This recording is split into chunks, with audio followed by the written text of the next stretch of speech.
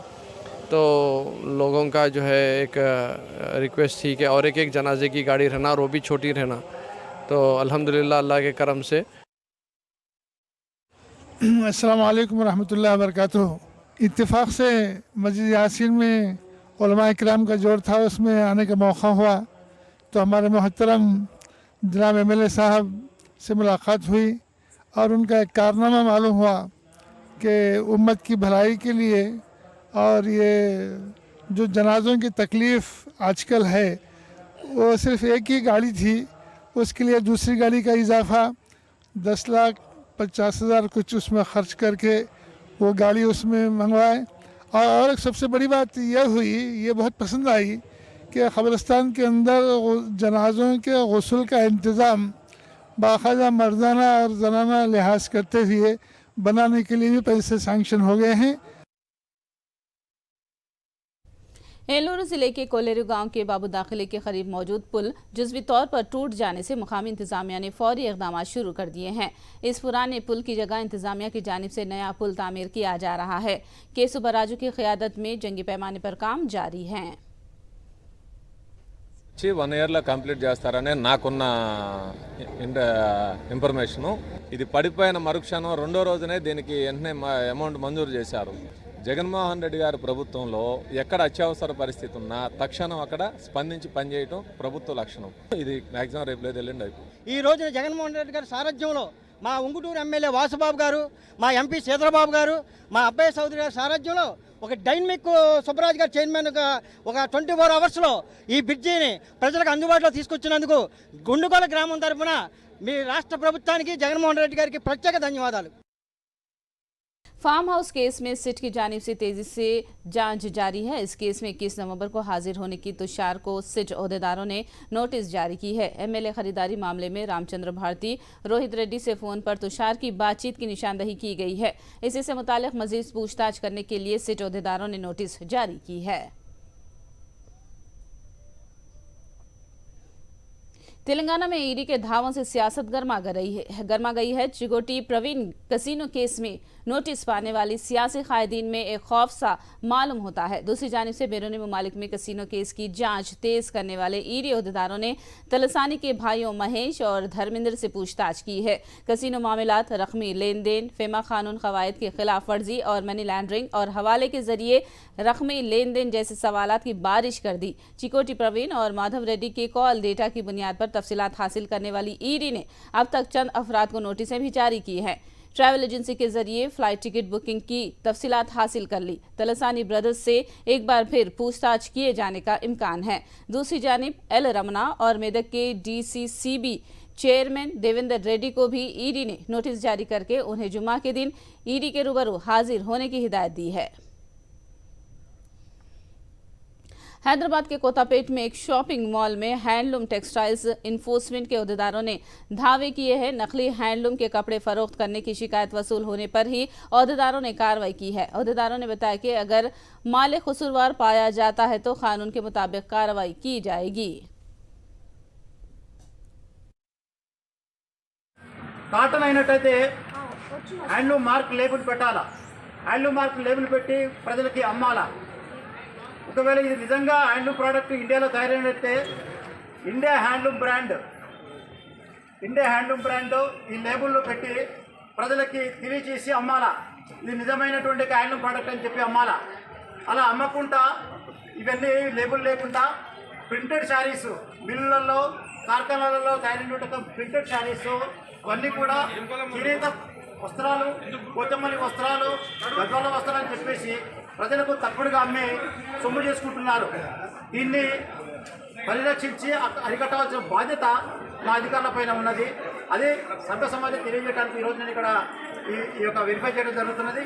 तेलुगु रियासतों में दिन ब दिन सर्दी की शिद्दत में इजाफा हो रहा है। दही इलाकों में ही नहीं बल्कि शहरी इलाकों में भी सर्दी शदीद होती जा रही है। रवां साल सर्दी के मौसम में दर्जे हरारत इंतहाई कम दर्ज किया जा रहा है। शदीद सर्दी के सबब आवाम कांपने लगे हैं। दूसरी जानिब गहरे कोहर के बादल छा जाने से गाड़ी चलाने वालों को रास्ता दिखाई नहीं दे रहा है। हिंदुस्तान में पहली बार फार्मूला ई रेसिंग वर्ल्ड चैंपियनशिप हैदराबाद में मुनाकिद हो रही है। हैदराबाद के हुसैन सागर के किनारे ये रेस मुनाकिद की जा रही है, जिसके लिए वसीतर इंतजाम किए जा रहे हैं। ट्रैक तैयार किया गया है। ये रेसिंग मुकाबले आने वाले साल 11 फरवरी से मुनाकिद होने वाले मुकाबलों की ट्रायल रन के तौर पर आने वाले हफ्ते और इतवार को हुसैन सागर के रास्तों पर मुनाकिद किए जाएंगे, जिसके सबब NTR मार्ग पर 5 दिन के लिए ट्रैफिक तहदीदात आयद कर दी गई हैं। हैदराबाद के पेट्रोल पंप पर धोखे करने के वाकयात पेश आ रहे हैं। इलेक्ट्रॉनिक चिप के जरिए पेट्रोल मालिकान पेट्रोल में चोरी करने की खबरें हैं। शहर के कुछ पेट्रोल पंप्स की SOT अहदेदारों ने अचानक तनख्ही अंजाम दी और फी लीटर पर 10 रुपए का पेट्रोल चोरी करने की निशानदही की गई है। पिछले कई सालों से ये धोखाबाजी जारी रहने की शिकायत पर कार्रवाई करने की खबर है। झारखंड के वजीर आला हेमंत सोरेन ने गैर कानूनी कानकुनी मामले में ED की नोटिस को गहरी साजिश से ताबिर किया है। हेमंत सोरेन कानकुनी मामले में ED के रूबरू हाजिर हुए।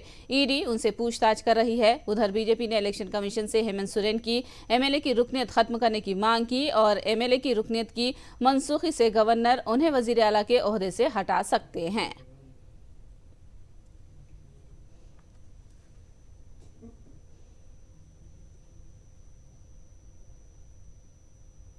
हम देखें, जब से एजेंसी जांच कर रही है, जो आरोप लगे हैं वो कहीं से संभव प्रतीत नहीं होता। मुझे लगता है कहीं न कहीं एजेंसियों को पूरी विस्तृत जांच पड़ताल करने के उपरांत ही किसी ठोस निर्णय पे या एक ठोस आरोप लगाना चाहिए। आज मैं राज्य का मुख्यमंत्री हूं, एक संवैधानिक पद पर हूं और जिस तरीके से संबंध की कार्रवाई चल रही है, लगता है कि हम लोग देश छोड़ के भागने वाले लोग। कांग्रेस ने कर्नाटक की बीजेपी हुकूमत पर वोट चोरी करने का इल्जाम लगाया। कांग्रेस के जनरल सेक्रेटरी रणदीप सुरजेवाला ने इल्जाम लगाया कि शऊर बेदारी के नाम पर खानगी एजेंसी के जरिए बेंगलुरु के 28 असेंबली हलकों के वोटरों के डाटा को चोरी करने की कोशिश की जा रही है। कांग्रेस ने कर्नाटक के वजीर आला से इस्तीफे की मांग की। सामने आज आया है किस प्रकार से एक प्राइवेट एजेंसी को आगे लगाकर BBMP के इंचार्ज मंत्री जो खुद मुख्यमंत्री हैं श्री बसवराज बोम्मई, BBMP के चीफ कमिश्नर जो खुद इलेक्टोरल ऑफिसर बेंगलुरु के हैं, और सब लोगों ने मिलकर एक प्राइवेट संस्था के साथ मिलकर किस प्रकार से आम साधारण भोले भाले लोगों का वोट का अधिकार चोरी करने का षड्यंत्र किया, वो आज तथ्यों और कागजात के साथ उजागर हो गया। एक प्राइवेट एंटिटी को बगैर इश्तहार दिए एक दिन दरखास्ती, दूसरे दिन वोटर अवेयरनेस का काम सौंप दिया जाता है बेंगलुरु की 28 विधानसभाओं का, और वो प्राइवेट एजेंसी फर्जी BLO यानी बूथ लेवल ऑफिसर्स के कार्ड बनाकर अपने कॉन्ट्रैक्टेड कर्मचारियों को सरकारी कर्मचारी दिखाकर वोटर का सारा डेटा चुरा लेते हैं।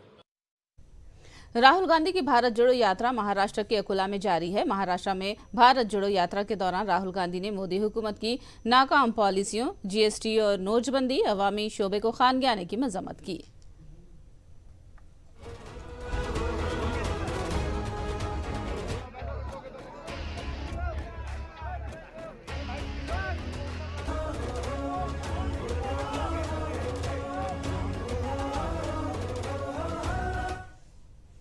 कर्नाटक के एमपी के प्रताप सिम्हा के उस बयान की कांग्रेस लीडर राशिद अलवी ने शदीद मजम्मत की, जिसमें कहा गया था कि मैसूर ऊटी रोड पर वाक़ मस्जिद के मुशाबिहत रखने वाले बस स्टैंड को मुनहदिम कर दिया जाएगा। उन्होंने कहा कि बीजेपी लीडरों के नफरत अंगेज बयानों से मुल्क का माहौल खराब हो रहा है और बैरून मुमालिक रहने वाले हिंदुस्तानियों को भी परेशानियों का सामना करना पड़ रहा है।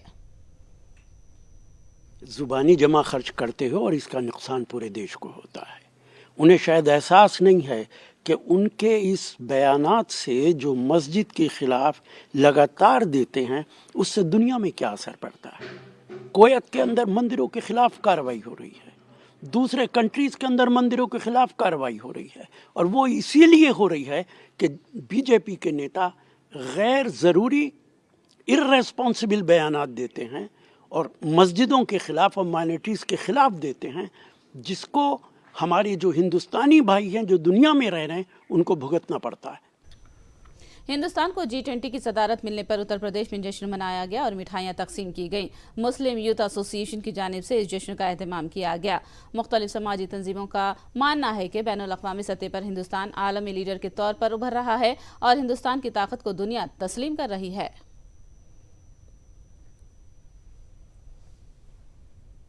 एशिया में हमारे भारत देश को G20 का अध्यक्ष घोषित किया है।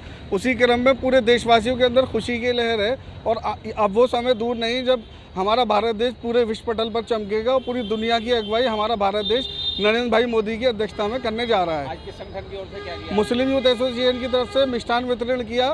खास तौर से देशवासियों ने नरेंद्र भाई मोदी जी की दीर्घायु और देश को G20 समिट की अध्यक्षता के लिए खुशी जाहिर की। उसी क्रम में मिष्ठान वितरण किया है और ढोल नगाड़ों के साथ खुशी मनाई है, क्योंकि हमारा देश अब दूर नहीं कि जब दुनिया का प्रतिनिधित्व करेगा और G20 की अध्यक्षता पाना भी कोई मामूली बात नहीं है। अब 20 देशों की अगुवाई तो हमारा देश आज से ही शुरुआत कर देगा।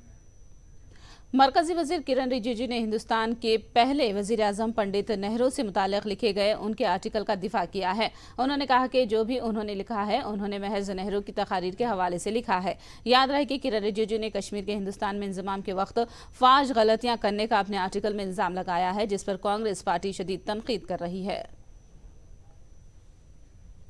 क्योंकि पार्लियामेंट रिकॉर्ड के मुताबिक नेहरू जी ने खुद ही कहा है कि महाराजा हरि सिंह जी तो पहले ही ज्वाइन करना चाहते थे, पहले ही विलय करना चाहते थे, लेकिन नेहरू जी ने ही कहा कि विलय से पहले कई चीजें करने हैं, जैसे कि लोगों से बात करना है, शेख अब्दुल्ला साहब को एडजस्ट करना है, उनको साथ में रखने के लिए उसका कॉन्फिडेंस को लेना चाहिए। ये सारा बातें किया है और नेहरू जी ने खुद कहा कि इमरजेंसी में हरी में रश नहीं करना चाहिए, जल्दबाज नहीं करना चाहिए। ये नेहरू जी ने खुद ही कहा है। तो कांग्रेस पार्टी अगर मैंने जो आर्टिकल लिखा है उसको अगर नहीं मानता है तो फिर इसका मतलब है कांग्रेस पार्टी नेहरू जी को नहीं मानता है, क्योंकि मैंने नेहरू जी की बातों को ही लिखा है। हिंदुस्तान और न्यूजीलैंड के दरमियान T20 सीरीज का कल से वेलिंगटन में आगाज हो रहा है। आलमी कप के बाद हिंदुस्तान किसी पहली सीरीज में हिस्सा ले रही है। हिंदुस्तान के कप्तान हार्दिक पांड्या ने कहा कि आलमी कप के सेमीफाइनल में मिली हार को फरामोश करते हुए टीम इंडिया नए हौसले के साथ न्यूजीलैंड की सरजमीन पर नई शुरुआत करेगी। इस मौके पर वेलिंगटन के साहिल पर ट्रॉफी की रुनुमाई हुई है। इस मौके पर हिंदुस्तानी टीम के हेड कोच VVS लक्ष्मण ने भी इजहार ख्याल किया और T20 सीरीज पर तबसरा किया। Yes, obviously we all know that there is a disappointment of the World Cup, but we are professionals. We need to cope up with it. How we cope up with our successes as well. We cope up with our failures and move forward and look forward to get better and kind of rectify the mistakes which we did and just make sure that in this we don't repeat.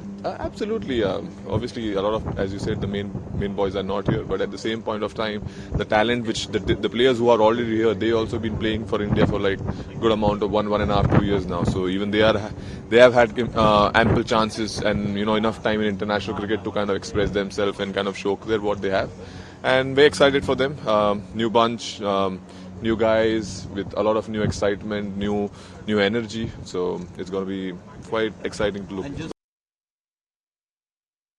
I think T20 cricket requires to play with freedom, lot of clarity of thoughts, and whatever time I've spent with these players and watching him over the years also grow into wonderful international players, I think that is their strength. And especially in T20 format, you're required to play with that freedom, with that fearless attitude. But at the same time, it's important to assess the condition and the situation and play and fulfill the needs of the team. I think it's also important to be flexible. But I think in T20 cricket, you're required to express yourself. And that's when you will be successful. I think T20 cricket definitely showed us over the years that the more number of multi-dimensional players you have, the better for the team. So you have bowlers who can bat, you have batsmen who can bowl, and I think that's the way forward. It's already been proven in T20 cricket that the more number of bowlers who can bat, will add depth to the batting, and it allows a lot of freedom for the batsmen to go and express themselves. I think that's the need of the format,